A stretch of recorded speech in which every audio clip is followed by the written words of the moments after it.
The Prestia Huni Valley Municipal Assembly and the Appiatse Disaster Relief Committee, in collaboration with residents, will hold a vigil to mark 1 year after the disaster that claimed 16 lives and has left scores maimed for life. The commemorative event started yesterday with a cleanup exercise and shall be climaxed this Sunday with a Thanksgiving service at Appiatse Relief Camp. My colleague Elizabeth Aidoo filed this special report.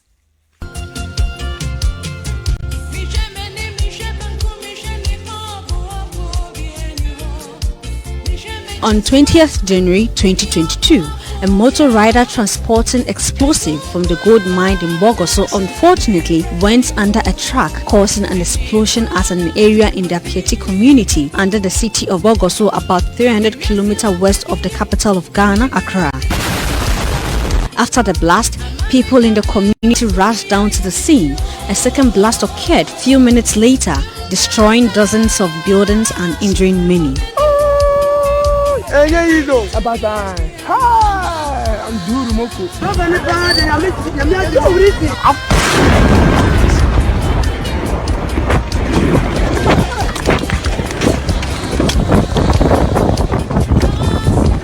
2 days after the explosion, a total of 13 people had been confirmed dead and some 59 injured people rescued and referred to Bogoso Government Hospital, where they received treatment. As of 26 January 2022, 3,300 persons had been affected by the event, excluding those who were at the various health centers.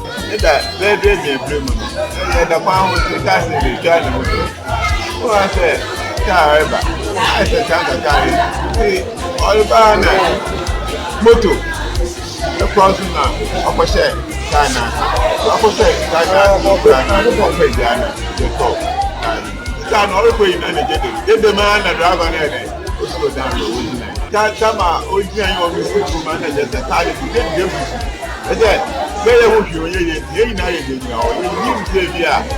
one book I saw to the mayor. They tell you Gram of the created that day as the most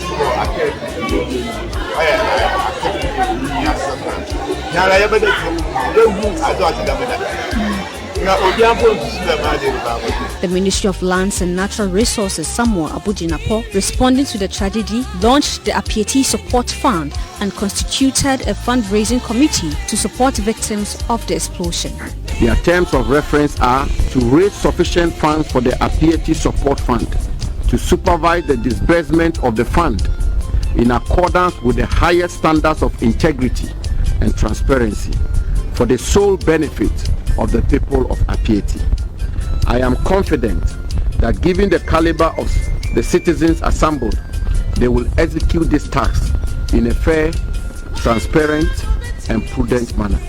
As the lands minister led a delegation to build back the Appiatse community, there was a significant need to forestall the recurrence of such an event. President Nana Addo Dankwa Akufo-Addo directly asked for an extended investigation into what led to the catastrophic explosion. In the best of all possible worlds, we would need to rebuild the city, the village. We don't have a clear idea of what was there, what it was like for the explosion.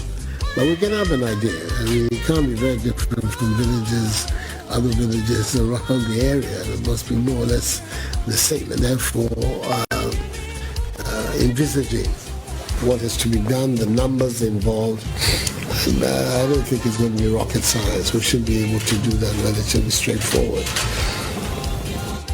I'm very, very impressed with the thinking of the chair that we should move on, not just rebuild the city, but use it perhaps to create some sort of model, a village model, small town, going down the line for people to see what the future is going to look like and what the future should look like. In February 2022, Maxam Ghana accepted responsibility for the explosion and agreed to pay a 6 million fund for breaches regarding the manufacture, storage and transportation of the explosive. Conditions were also set by the Lands Minister Samuel Abujinapo that Maxam had to meet before the operating permit would be restored. However, industry experts in Ghana are apprehensive of the effect of the fine on the mining economy in Ghana.